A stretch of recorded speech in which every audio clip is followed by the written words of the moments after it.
Opa, boa noite. Começando aqui mais uma live sobre filosofia.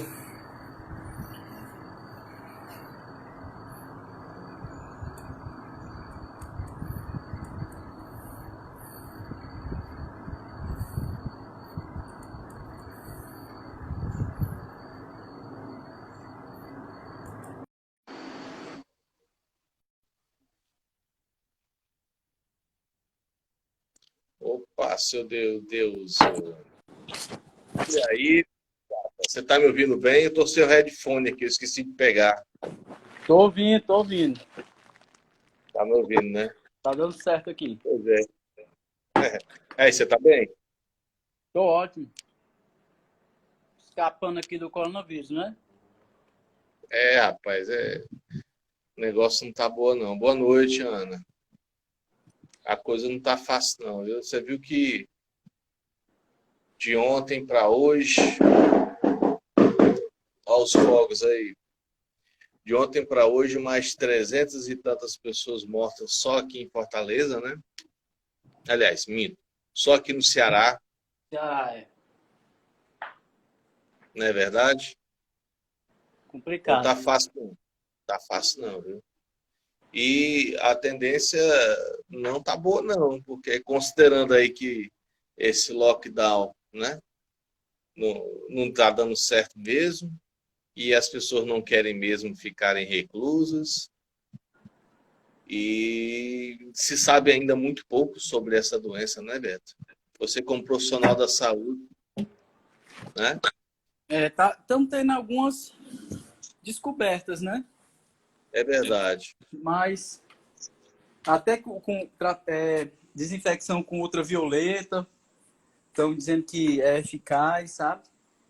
Eu sei. Isso aí está sendo uma coisa que a ser estabelecida nos consultórios de agora em diante, sabe? Estão Aham. estudando essa possibilidade. Eu vou ver se eu acho aqui meu headphone. Esse negócio aqui é meio ruim pra mim. Eu fico seguindo os ouvidos. Espera aí, viu? Aham. Tô vendo aqui meu headphone. Eu sem o headphone eu não sou nada. Não sei cadê ele. Não sei se tá ali. Ó, aqui, ó. Vamos ver aqui. Opa, tá aqui o menino. Achei. Achou? Achei ele. Aí que agora vai dar certo. Bom, vamos lá.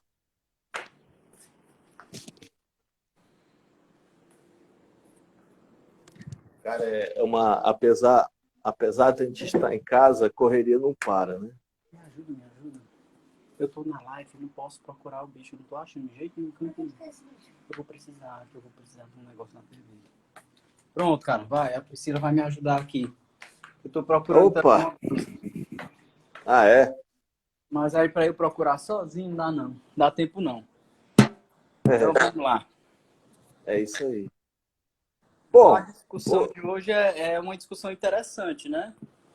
é É assim, sobre esses protestos sociais. Da onde vem essa loucura que está acontecendo? E o que será o impacto disso no futuro, né? Isso filosoficamente, porque se a gente for falar historicamente, a gente não vai ter como ter tempo. Até porque existem muitos outros vídeos muito mais completos sobre a história dos movimentos sociais na internet, são fáceis de acessar. A gente vai exato. acessar a questão da possibilidade de isso ser uma coisa humana que tenha algum fundamento filosófico e quais são as consequências. Exato. É, é a questão do conflito, né? Eu Uhum. acho que seria interessante definir assim, a questão do conflito. Porque o conflito é tão antigo quanto a sociedade humana. Sim, Embora hoje nós consideramos como algo inaceitável, que deva ser evitado em termos históricos mais abrangentes, conflitos e conquistas influenciam o universo humano e resultado da expansão da humanidade pelo globo. A expansão, por exemplo, colonial ocidental se baseou na exploração declarada de populações-alvo, recursos naturais. Porém, ao criar novas relações de conflito por uma área geográfica mais extensa, o colonialismo também incentivou a maior interconectividade global.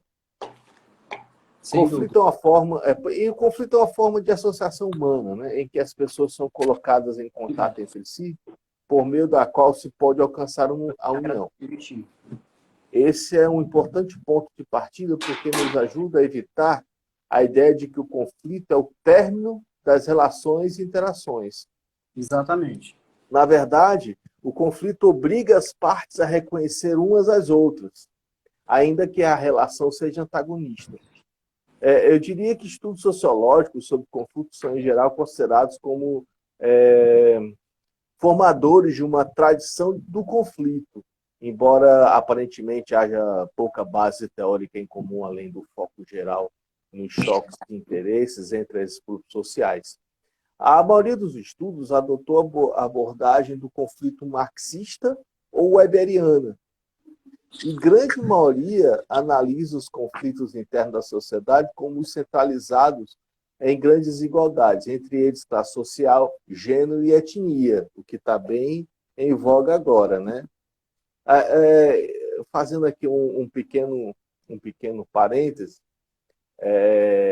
ouvi nas redes sociais assim, as pessoas fazendo alusão ao fato de que está havendo isso agora no Brasil, por conta do que aconteceu com o George Floyd, né?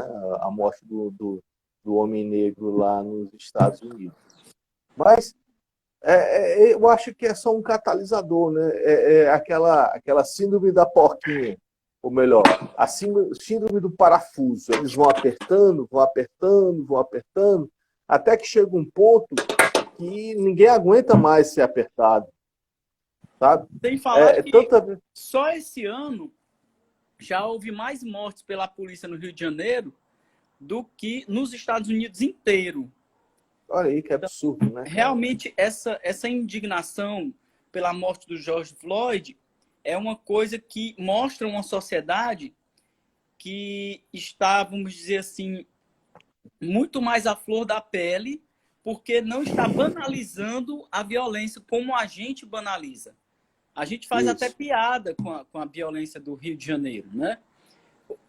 Esse ano eu perdi um amigo porque ele foi assassinado. Ele estava sendo Uber, trabalhando como Uber, e foi morto para roubarem o carro dele para fazerem assalto. E não entrou nem nas estatísticas, porque as pessoas estão se preocupando mais com o coronavírus, né? Então, a violência já está tão banalizada, e isso é uma coisa que é geradora de uma tensão social que pode, sim, a qualquer momento, gerar esse...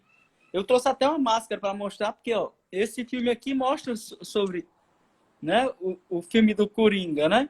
Do Coringa. Ele mostra movimentos sociais ali, que as pessoas, como você falou, acabam relacionando com ideologias, mas que, na verdade, são saturações, cara. São reflexos de tensões que já vêm de muito tempo, né? Exatamente. Porque, olha, as sociologias do conflito se popularizaram na década de 60. Sim. Certo? Em parte como uma reação ao paradigma funcionalista estrutural dominante. E em parte em resposta ao aumento como é que eu vou dizer, cara? Na quantidade de conflitos dentro e entre sociedades da época. Aí você vê a questão racial já é muito antiga. O Will Smith ele foi super feliz essa semana. Aliás, ele é uma pessoa muito inteligente. Ele falou que o racismo continua como sempre foi, como sempre existiu, como sempre houve. A questão é que agora está sendo filmado. Né? Hoje mesmo, Beto, no meio dos protestos que estava havendo nos Estados Unidos, houve mais uma ação de abuso que foi filmado pelas próprias câmaras dos policiais, cara.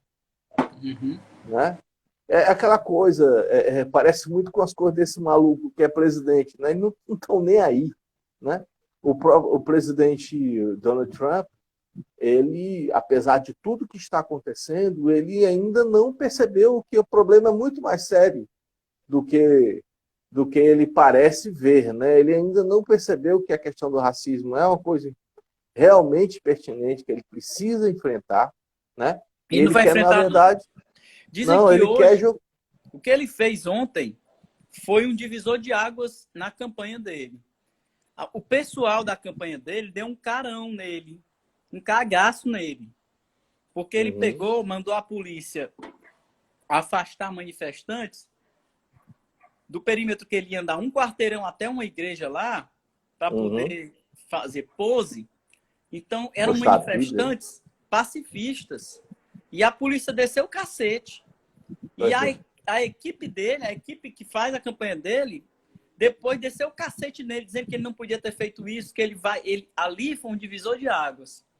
E vamos ver como é que vai se comportar os Estados Unidos nessas eleições, né? Essa questão é tão complexa. Eu vou fazer aqui um parêntese e, ao mesmo tempo, falando sobre essa questão. Nós tivemos uma eleição, agora no Brasil, em 2018, que ela foi terrivelmente manipulada, né, pelas fake news. Isso é uma coisa tão na cara atualmente, amigo, que, por exemplo, depois que o Alexandre de Moraes entrou com os mandados de prisão, os mandados de busca e apreensão, apreendendo celulares, desbaratando, de certa forma, essa quadrilha, né, que está no poder aí, eu não sei se você tem visto no meu Facebook, mas eu tenho colocado que nos últimos 3 dias, os trend topics do Twitter não fala de Bolsonaro. Nenhum. Sabe? Os trend topics do Brasil não tem Bolsonaro sendo citado. Né?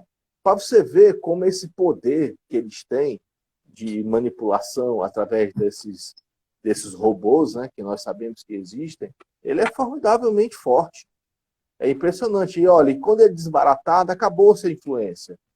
Né? Acabou-se a influência. Nesse sentido, né? Claro que isso eles vão reverter breve. Né? Aí, ainda a notícia de hoje, a CPI das fake news verificou que nos últimos 38 dias, 38 dias, o governo federal patrocinou fake news nesses sites malucos em 2 milhões de postagens. Com 2 milhões de postagens. Cara, é uma loucura. Público, né? E é dinheiro público. E isso tudo gera conflito, cara. Agora, veja bem, o governo do Bolsonaro é o governo do conflito. Com certeza. Agora, se nós tivemos o Bolsonaro é um nada, né? Ele está até sinalizando para os neonazistas para ver se ganha apoio. Ele está sinalizando para todo mundo, sinalizando para o Centrão, bebendo leite para sinalizar para o apoio de neonazistas, que nós sabemos que existem há muito tempo no Brasil, e principalmente mais para o Sul e Sudeste. Ele está sinalizando para aquele apoio de todo lado. Mas veja bem, se até Roma antiga, que dominava tudo lá na Europa, ela estimulou revoltas sociais de comunidades que eram extremamente agrícolas, faziam isso eram mesmo. Pacifistas, não tinham nem saber nem mexer em armas, e de repente se transformaram em belicosos bárbaros, né? E nós tivemos as invasões bárbaras. Então, isso aí é um reflexo extremamente repetitivo na história da humanidade, que é onde tem uma ação, existe uma reação. Então, é uma coisa que o Bolsonaro, como ele governa através... que não é um governo, é um desgoverno. Ele só arranja conflito para poder se fortalecer pela simpatia. Mas ele não faz um governo, ele não faz nenhum benefício para a população. Entendeu? Ele mal faz o que ele tem que fazer, ele fica andando de jet ski, quem trabalha são os funcionários. Entendeu? Então, nesse sentido, a coisa está meio solta no governo brasileiro. E Até ele agora fica aí nós não dizendo temos que acabou com, ainda... ele fica dizendo que acabou com a corrupção, mas a principal função dele ali é justamente encobrir a corrupção dos filhos, que muito provavelmente serão presos, né? Então, assim, o que está acontecendo é que um governo, como o do Trump também, que é um governo truculento, que estimula revolta, vai colher revolta. Você tem uma coisa... Cara, onde é que você se viu? Onde é que você já viu na história do Brasil duas torcidas profundamente inimigas, que é a torcida do Corinthians e a torcida do Palmeiras, se juntarem no movimento social? Onde foi na história do Brasil que você viu isso? Eles se odeiam.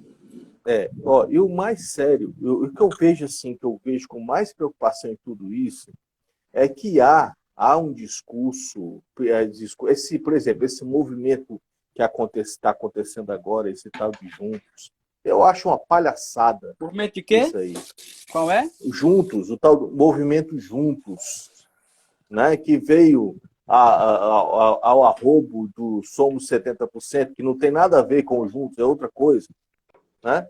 Que Entendi. São movimentos de pessoas que foram golpistas na época da Dilma, né? Pessoas golpistas. Sim. Que agora ficam nessa de lutar pela democracia. Onde é que Temer é democrata, cara? Onde é que Fernando Henrique Cardoso pode se mostrar como um cara democrata? E caramba, o próprio Luciano Huck, que mandou a Dilma tomar naquele canto, em pleno estádio, foi ele que começou aquela zoada toda, cara. Aí vem falar e dar uma de democrata, cara. Vai pra merda. Isso aí é uma palhaçada, bicho, uma palhaçada. Aí, porque é o seguinte, cara, ó, o grande problema é que as pessoas, a gente até conversou sobre isso, a questão da educação, né? As pessoas, elas não há uma política de governo no sentido de propagar realmente uma boa ideia para sempre, né? Não, né? Não há essa ideia, porque um povo socialmente inteligido, um povo socialmente perceptivo do que acontece, ele sociologicamente, filosoficamente, historicamente, ele não é dominado. É um povo que se percebe enquanto povo. E os conflitos são justamente contraposições no sentido de se fazer perceber. Então, hoje em dia, eu vejo nas redes sociais a pessoa, olha, não vamos nesse negócio de ficar brigando, porque tudo que o Bolsonaro quer é uma desculpa para dar o golpe. Cara, não existe isso. Olha, não existe isso da pessoa ser respeitada com passividade. Não dá. Você tem que chamar Não atenção. dá. Você tem que chamar atenção, você tem que gritar, tem que quebrar, se for o caso. Esse negócio de veja bem, não é bem assim. Não, bicho, tacar porrada. Com fascista só vai na porrada, bicho. Só vai na porrada. Esses caras eles são um bando de covardes. Eles se colocam no meio do artefato estatal para ficar batendo. Você viu o caso domingo passado? Enquanto de um lado eles estavam atacando a torcida do Corinthians e a torcida do Palmeiras, lá na Avenida Paulista, do outro lado estava escoltando uma senhora com um taco de beisebol escrito Rivotril. Caramba! No caso, é mais um símbolo nazista, né? Exato. Pois não é? O policial escoltando a pessoa, enquanto do outro lado jogava balas de borracha, gás lacrimogêneo, gás de pimenta. O Max Castro aqui, ó, comentou. Sim. Nós não estamos preparados na educação para pensar. Nossa geração foi tolhida. A geração agora se aliena. Se aliena Total. pela massa digital, é verdade. É aquela agora coisa, cara, é um efeito manada. O Renato Russo, na época que era vivo, ele gravou um vídeo dizendo o fascismo está aí, a gente precisa combater, tem gente falando aí em volta da ditadura, será que esse povo tá doido, tá ficando, não lembra? Faz tão pouco tempo que a gente saiu da ditadura. Então, realmente é muito fácil de esquecer, né? Porque essas pessoas agora que estão com 14, 15, 16 anos, elas não sabem o que é isso e não conseguem Beto, discernir. deixa eu te falar aqui uma coisa. Hoje eu estava conversando com um amigo e ele disse para mim que ele é a favor da privatização do Banco do Brasil, de tudo. É a favor da privatização de tudo porque ele quer combater a corrupção. E ele acha que isso vai dar mais riqueza para o Estado se o Estado não gastar dinheiro com isso. Cara, não vai combater, porque essas coisas, elas encarecem os serviços e eles vão prestar serviço com o objetivo em quê? No lucro. Né? Só no lucro. Então, se você vender uma empresa que tem um rendimento anual de 72 milhões por 72 milhões, você vai vender uma empresa pelo valor do lucro que ela dá para o Estado, para ser revertido em políticas sociais. Então, realmente, é uma cabeça que a gente não tem como discutir. A gente, no máximo, pode dizer, não, tá certo, você tá certo, vender a Enel, como falou o Castro aí. Então, assim, no caso, a gente tem situações que empresas que foram vendidas, que foram privatizadas e que funcionam muito mal, né? Você tem aí, né? Antes Coelce, agora Enel, e a gente vê aí, o objetivo é o lucro. E nesse sentido, a gente pensa, como é que a gente vai discutir com uma pessoa dessa? Entendeu? Então, o berço dos conflitos sociais é quando não, como você falou, quando não há mais discussão. É a barbárie, como Jean-Baptiste Vico falou, é a barbárie da razão. Porque se as pessoas não têm uma mente criativa para poder ter a vontade de saber mais, a vontade de estudar, se as pessoas ficam só trabalhando sem colocar a cabeça para pensar, elas não vão ter condições de questionar e de sonhar. Sonhar com um mundo melhor. As pessoas falam para mim que, Beto, tu é um cara, tu é um utópico, isso é utopia. Cara, mas a utopia é o que nos faz a gente se movimentar para tentar buscar o melhor, né? A loucura, como o Erasmo de Roterdã falou, é o que faz a gente sair da mesmice, da zona de conforto, da situação do cotidiano. É o que faz a gente parar de aceitar o inaceitável. Porque a gente tem que evoluir. E nesse sentido, quando eu estou tentando explicar para esse amigo, em vez de parar para pensar como ele não me deve nada, como ele não me deve simpatia, ele, pelo contrário, ele fica com raiva. Porque como tem aquele livro, Como Fazer Amigos e Influenciar Pessoas, tem um capítulo lá no livro que explica, se você quer fazer amigos, se você quer influenciar alguém, convencer alguém, nunca discuta com esse alguém. E, na verdade, existe uma razão para isso. Porque quando você discute, você instiga naquela pessoa que aquela sensação de que, porra, você está me chamando de burro, eu não vou aceitar. Por mais que ela entenda, no fundo do coração dela, que ela entenda que ela está errado, ela jamais vai aceitar que eu estou certo. Entendeu? Por mais que ela entenda isso, ela não vai aceitar. Então, ali está estabelecido o conflito. E aí, esse conflito vem a raiva, vem o preconceito, né? Então, não tem a conversa, ela não surte efeito. E aí, o que surtiria efeito? Essa é a questão. Os movimentos sociais, eles nascem dessa incapacidade, né, de conversar, de não haver mais um ponto de diálogo e de crescimento juntos, né?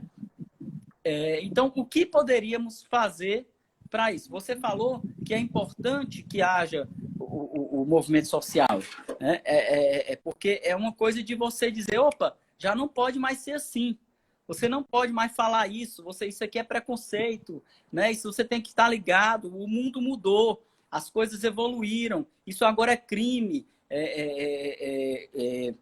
Fobia com gênero, como é que chama? Homofobia, né? Que chama? Homofobia é crime. Homofobia é crime. Entendeu? Então, não dá mais para fazer certo tipo de piada, racismo, como o William Vac fez, uma piada de negro, de racista, e foi expulso da Globo, e agora está na CNN. Quer dizer, como é que... Ele levou uma lapada hoje, né? Pô, eu vi. Ele levou uma lapada hoje. Da consuleza da França, né? Então, assim... Isso, se paga. A gente como estudante de filosofia, vamos dizer assim, constantes estudantes de filosofia, a gente não sabe como fazer uma previsão como resolver. Mas a gente sabe fazer um diagnóstico do que aconteceu, não só histórico, mas também de essência. Porque a gente sabe histórico, sociológico. Porque assim, não só histórico. Desculpa. É porque, veja bem, a gente sabe que nós estamos muito carentes de coisas que o dinheiro não compra, né? Da questão da amizade, da gente estar aqui discutindo, de conversar, de trocar ideia, de ter humildade, de ter humildade de ouvir o coleguinha. Isso. Se o coleguinha está dizendo assim, rapaz, eu sou a favor do Bolsonaro porque olha o que ele está fazendo. Ele está combatendo a corrupção. Isso é uma coisa boa. E eu digo, tá certo, tem que combater mesmo.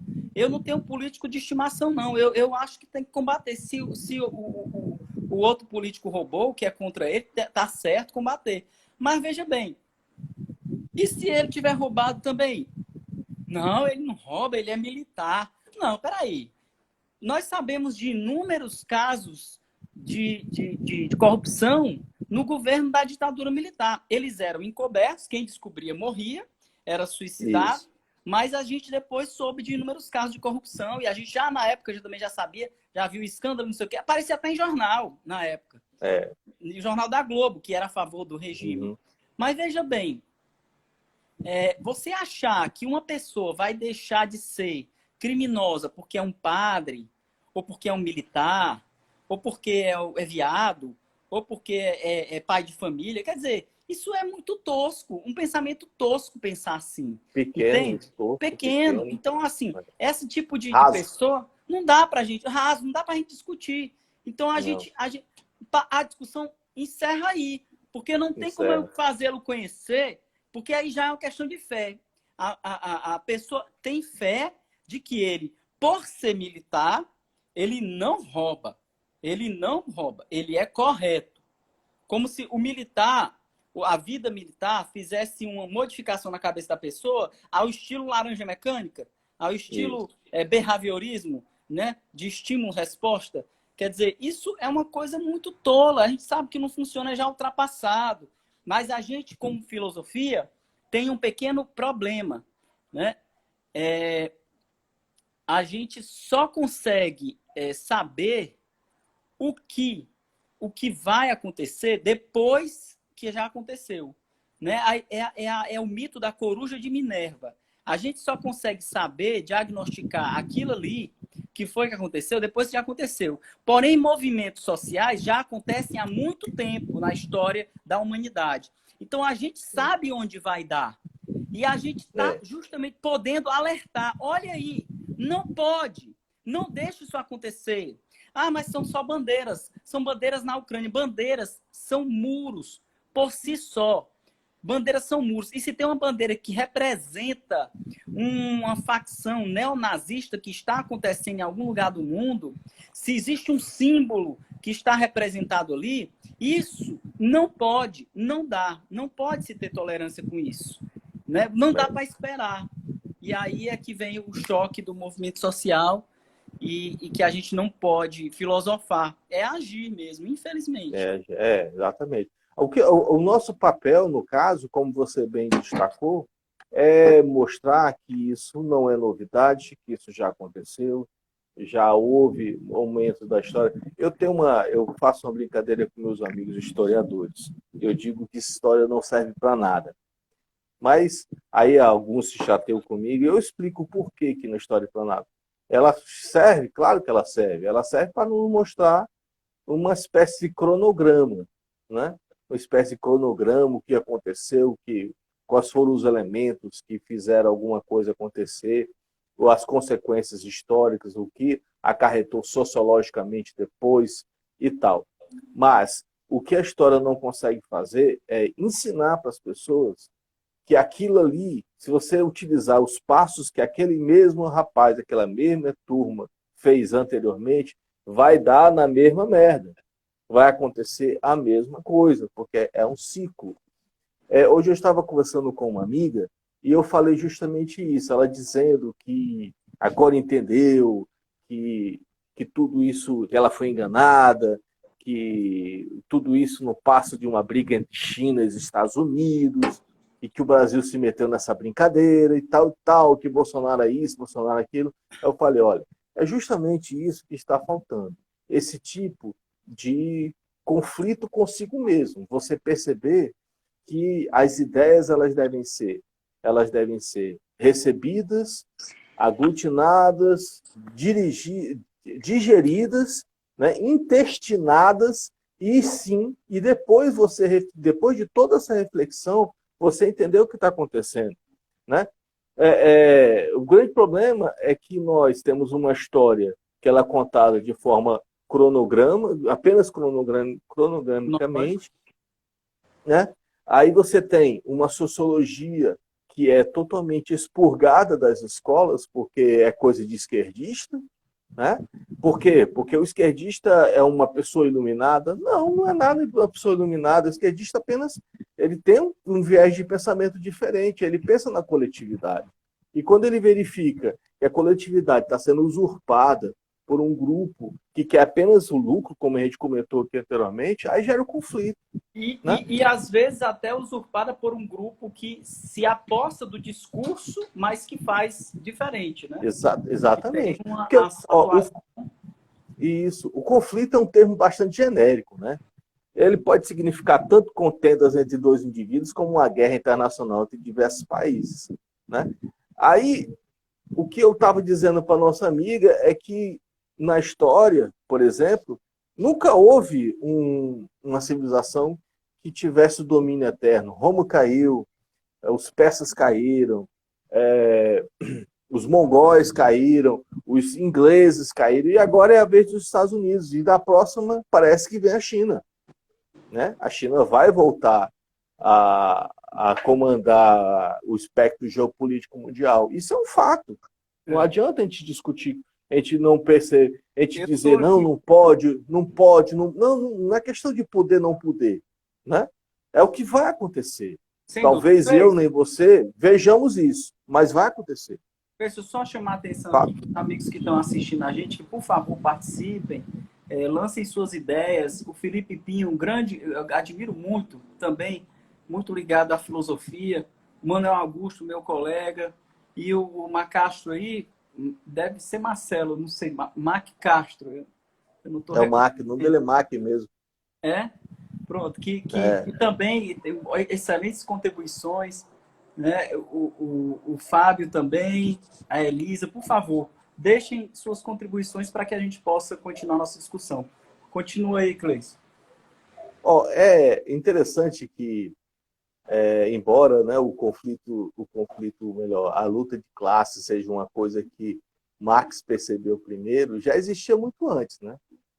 Já existia o conflito de classes, né? E é impressionante como existem ainda pessoas que ficam nessa de achar que não pode haver conflito. O Marx foi para aquela convenção, a Internacional Socialista. Ele foi. Isso. Quando ele chegou lá, ele viu um grupo que tinha escrito assim, marxista, um grupo. Aí ele perguntou, meu Deus, o que é isso aí? Grupo marxista. Ele perguntou, meu Deus, porque eu não sei se ele falava em Deus, né? Eu não o conheci pessoalmente. Eu estou dizendo, rapaz, o que é isso aí? Um marxismo, o que é isso? É um grupo que, baseado no escrito do primeiro livro que você editou, que é o Capital, ele está divulgando essas ideias. Aí ele diz, mas eu não sou marxista. É muito doido, é muito legal. Porque ele é um cara que ele estava querendo divulgar a pulga atrás da orelha. Entendeu? Assim, para o bom entendedor, para a linguagem de leigo, né? Para a gente não ficar só no filosofês. Ele queria que você sempre tivesse com a pulga atrás da orelha, ou seja, sempre com o desconfiômetro ligado, para não aceitar nunca nada como ele é exposto. Né? E hoje nós temos, inclusive, táticas de vendas que são da seguinte forma. Olha, eu vou te oferecer serviço com R$900 resolve. Aí a pessoa toma um susto. R$900 é caro sim. Tô brincando, rapaz, é só 200. Aí a pessoa, ainda bem. Isso, inconscientemente, a pessoa, O 200 já é caro, entende? Aquele negócio não vale 50 conto. 200 já é caro. Mas a pessoa acha barato entendeu? Pela linguagem neurolinguística, pela programação neurolinguística que ele fez. Isso é uma estratégia do capitalismo. Então, da mesma forma que nós temos pessoas hoje que trabalham e que se esforçam, que estudam, que se formam, que faz mestrado, que faz doutorado e que ganha 3, 4, 5 mil por mês e que acham normal, entendeu? Nós temos inúmeras outras pessoas completamente coniventes com situações que não deveriam ser mais consideradas normais. Então, chega uma hora que essas pessoas se revoltam, como foi a morte do americano, né? E aqui no Brasil também, como chegou ao ponto das pessoas levarem bandeiras com representações neonazistas para apoiar o presidente. Então, nós tivemos aqui a função... E tudo bem, né? E tudo bem. Não pode. A gente não pode deixar isso acontecer. O país não pode banalizar um absurdo desses. Você está entendendo? O presidente ele deveria rechaçar imediatamente. Mas, pelo que nós estamos acompanhando, ele parece estar sinalizando para esse povo. Na hora que ele toma o leitinho, é uma coisa que é triste a gente observar. Não, mas ele tomou o leite com a intenção de estimular o agronegócio, de estimular a agropecuária. Cara, mas ele deveria ter feito um pronunciamento dizendo que aquilo ali jamais poderia ser relacionado com o nazismo, porque ele não teve essa intenção, mas ele não fez esse pronunciamento. Pelo contrário, ele fez propósito aquilo ali. Deixou por isso proposital. E entenda como quiser. Entendeu? Uhum. Então, por causa de todas essas circunstâncias, inclusive o depoimento do ex-secretário de Cultura, que saiu, depois entrou a Regina Duarte, que foi um depoimento baseado no discurso do Goebbels, né, do nazismo. Então, realmente, são muitas coincidências que não tem como a gente encarar como normal. A gente não deixa. É parecido, mas não é nada, não. Ele não tem essa capacidade, não. Cara, mesmo que ele não tenha, a gente não pode permitir. Isso não pode ser permitido por ninguém. Nem pelo Congresso, nem pelo STF, nem pela população brasileira. Entendeu? Então, nesse sentido, que os movimentos sociais, eles acontecem quando uma coisa não dá mais para ser programada. Algo está fora da ordem. Algo está fora da ordem, né? Não dá mais para ser programação neurolinguística. Não dá mais. Não entra. Esse tipo de programação não entra. Se a pessoa chega para mim, não, R$900 resolve. Aí eu tomo um susto, claro. Aí dizer, não, tô brincando, caramba, só 600. Cara, com certeza 600 está caro também. É preciso estar com essa pulga atrás da orelha. É preciso estar com a dúvida.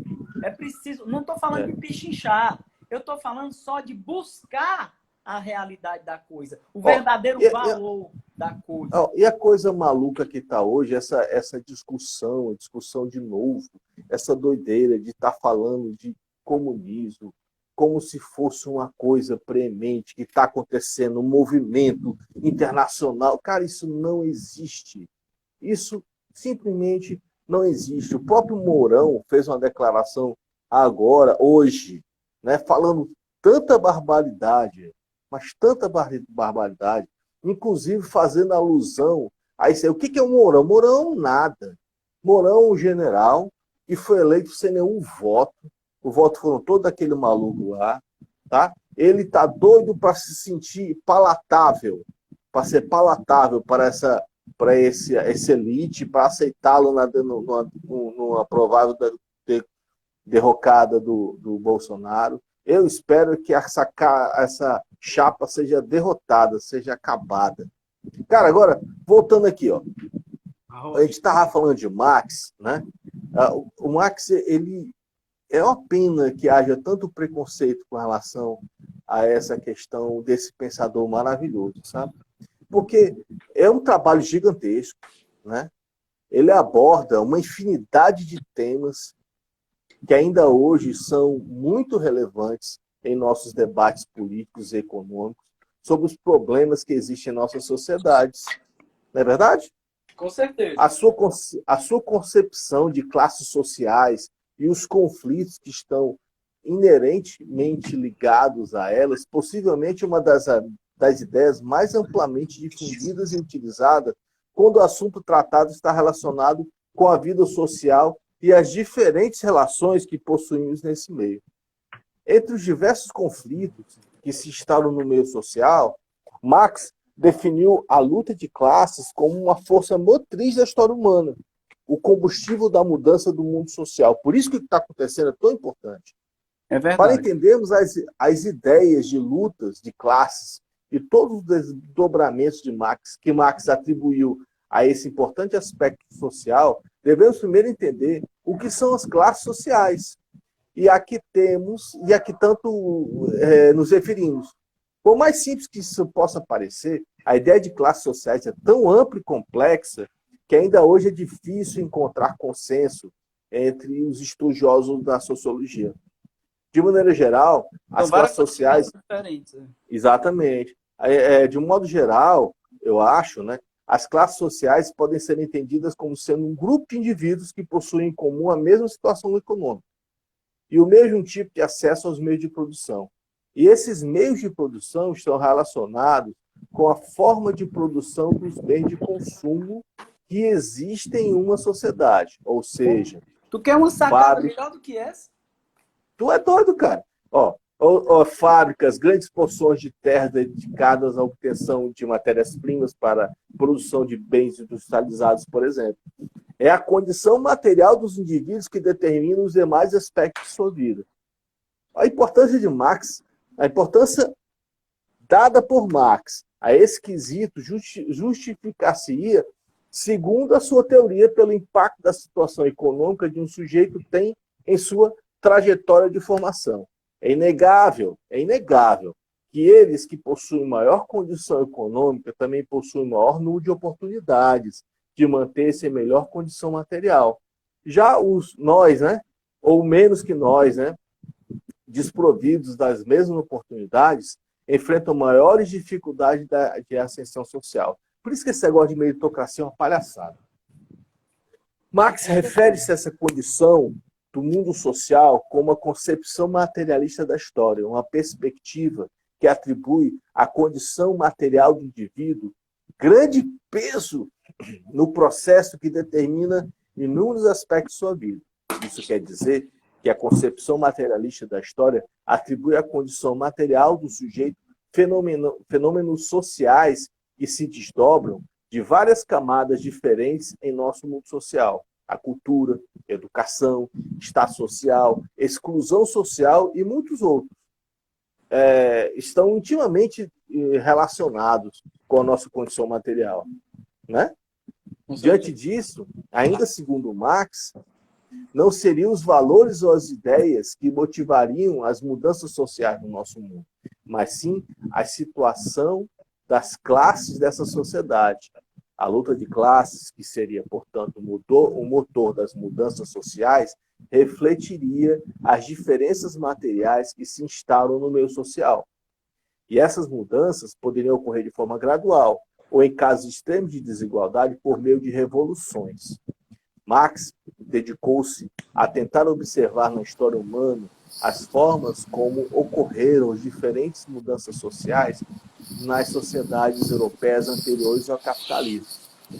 Então, desde as comunidades caçadores-coletoras, as primeiras relações escravistas, até as relações feudais entre os senhores proprietários de terras e os servos que submetiam ao seu comando, Marx observou, cara, que os conflitos sociais estavam ligados sempre à condição econômica dessa sociedade. Exatamente. Nessa perspectiva. Pois é, aí dessa perspectiva, Marx acreditava, assim como os comerciantes que ascenderam durante o período feudal para derrubar o poder da nobreza, a classe proletária ou os trabalhadores, também poderia mudar as organizações sociais no mundo capitalista. Para Marx, a revolução do proletário seria inevitável. Mas é impressionante... A questão é deixa eu só concluir. Vai. Mas é impressionante o quanto o capitalismo está conseguindo adiar isso aí. Aí é como se a gente conseguisse andar alguns passos, aí vem a pancada e... Né? Mas o fato é que estamos andando, Não, cara. Isso é um momento histórico muito importante que estamos vivendo. As pessoas que acham que o capitalismo está vencendo, elas não estão entendendo que o que está acontecendo é uma profunda resiliência da condição humana de conseguir sobreviver na miséria, entendeu?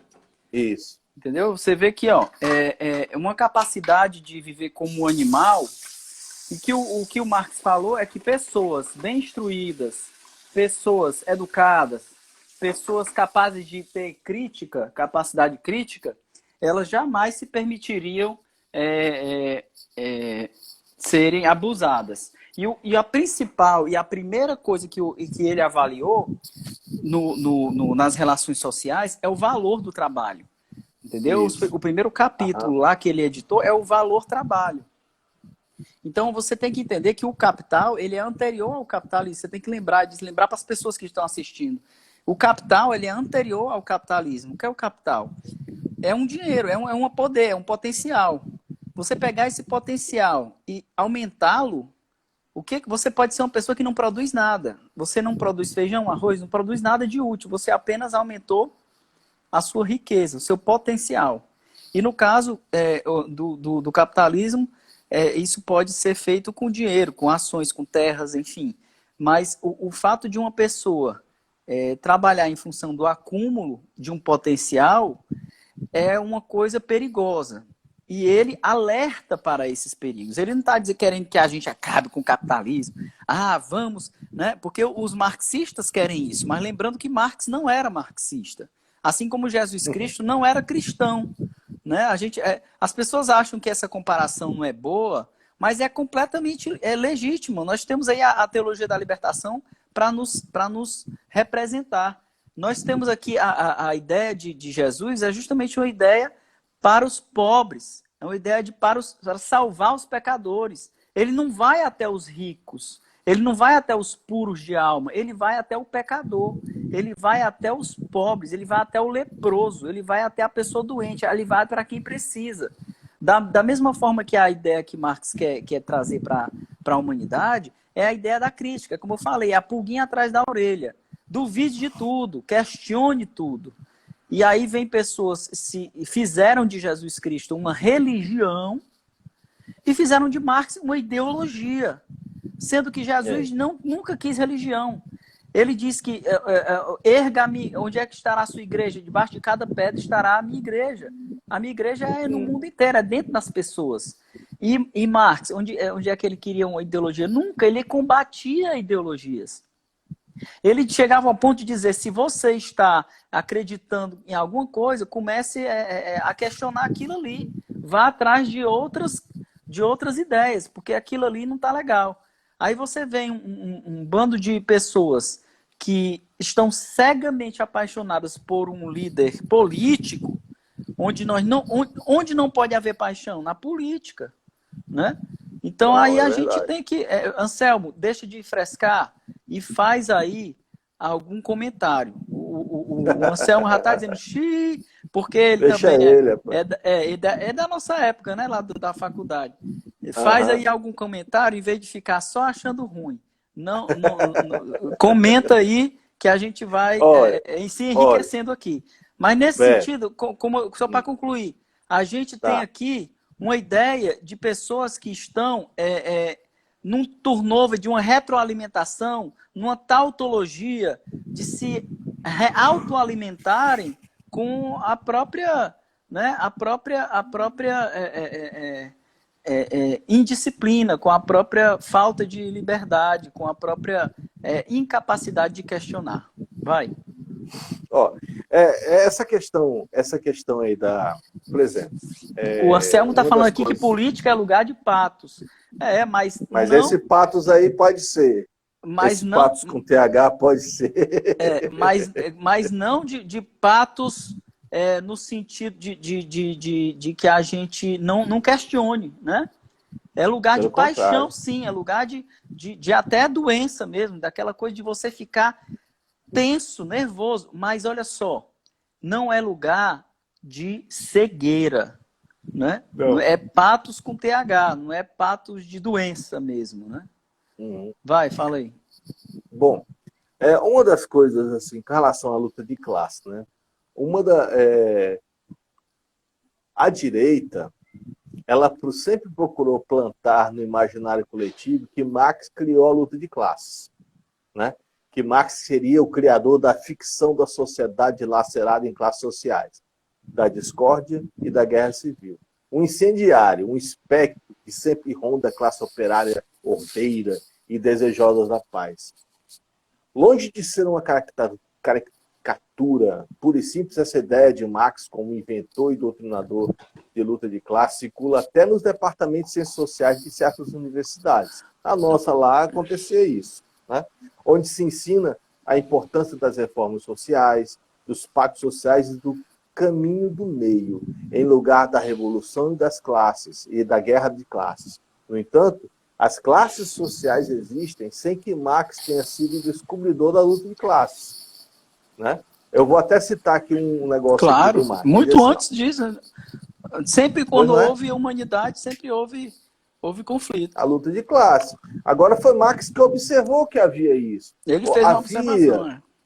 Havia uma coisa Não a ser só ele, estudada. mas ele foi um dos... Tipo assim, não só Darwin sabia sobre as ideias evolucionistas, não só. Até Schopenhauer, o Darwin não tinha nem nascido, Schopenhauer já escrevia sobre essas ideias, mas assim, teve um momento que a pessoa botou no papel, né? Exatamente. E o Marx foi isso. Ele dizia uma coisa assim, mais ou menos assim, ó.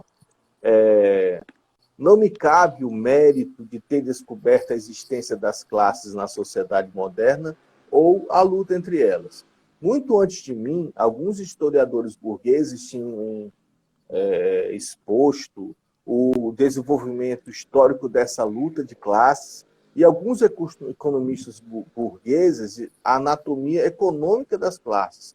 O que eu fiz de novo foi demonstrar que a existência das classes está ligada apenas a determinadas fases históricas do desenvolvimento da produção.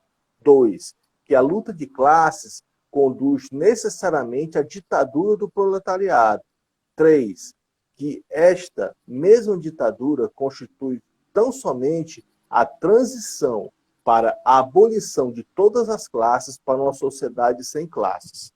Cara, isso é tão profundo. Isso é tão profundo. Isso é praticamente cristão, entendeu? No sentido de Jesus Cristo, entendeu? No sentido de Jesus Cristo, sim. Agora preste atenção. Justamente... O Anselmo está falando aqui, ó. Nem toda dúvida é filosófica. Tá beleza, mas olha só. A gente está discutindo aqui hoje sobre conflitos sociais. E eu tinha acabado de falar que o que pode recrudescer esses conflitos é justamente a nossa falta de empatia mesmo com a pessoa que está falando asneira, né? Então, se uma pessoa está falando uma asneira e que você não tem como, vamos dizer assim, provar para ela que ela está errada, porque quanto mais você prova, mais ela fica com raiva de você. E tem aquele livro de autoajuda do Dale Carnegie chamado, como eu já tinha falado, Como Fazer Amigos e Influenciar Pessoas, que ele explica que você não pode discutir com ninguém se você quiser convencer aquela pessoa. Aí pronto, se eu não vou discutir, como é que eu vou convencer? Simplesmente você vai mostrar o caminho. Mas, meu irmão, daqui que a gente mostra o caminho para esse povo, para esperar que esse povo acorde, nem Moisés conseguiu, cara. Moisés teve que pegar e dizer não, basta. Ali foi a alma dele que dizia, já chega, entendeu? O bom e o correto, aliás, o correto não é mais correto. Acabou. A gente vai romper com o correto. E a gente vai formar um novo correto. E isso são os conflitos sociais. Como é que a gente faz? Agora, o que eu digo é o seguinte. É do âmbito do pensamento você questionar tudo. Mas se tem algumas pessoas que não questionam, o que é que a gente pode fazer? Aí vem os conflitos. Aí vem o gado para ele. Né? Aí vem a questão do conflito e que a filosofia não tem como dar conta de, como mesmo o Anselmo está falando aqui, né, de justificar vamos dizer assim, a barbárie. Né? Ela pode encontrar as origens, como eu já falei, do Vico, né? O Jean Batista Vico, que a gente teve aula lá na faculdade, como era o nome do professor? que dava aula de Vico era o... Lembra aí, Anselmo, como era o nome? O Expedito. Lembra? Não, Aí, o Alto Filho, não? não, Alto Filho não. Quem deu aula para mim sobre Vico é um dos maiores, autoridades em Vico do mundo, o Expedito. Louco. Muito bom professor. Uma didática excelente. Eu comprei até o livro do Vico. Ciência Nova, né? Rapaz, é impressionante como a gente vê ali em Jean Batista Vico, no século XVII, uma riqueza de argumentos muito mais forte do que o próprio Spinoza para combater Descartes, e que certamente Marx se embebedou naquilo ali.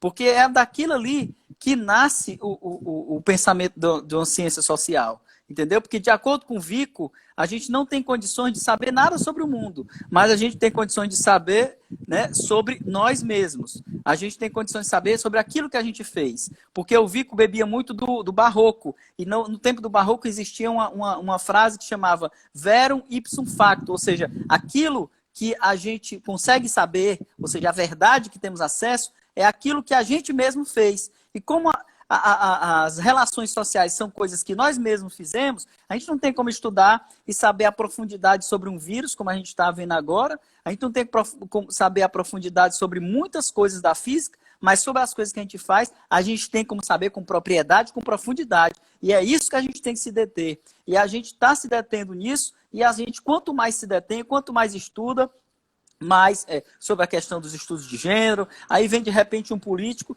que é o lugar do patos, como diz o Anselmo, vem um político e diz que isso aí é bobagem, que não adianta nada, e que então realmente é o lugar do conflito, é o berço de um conflito social. Agora, como eu estou dizendo, não vai dar tempo da gente fazer amigos e convencer pessoas na paz, na tranquilidade, infelizmente, não. Porque nem a ciência as pessoas estão respeitando, nem o conhecimento.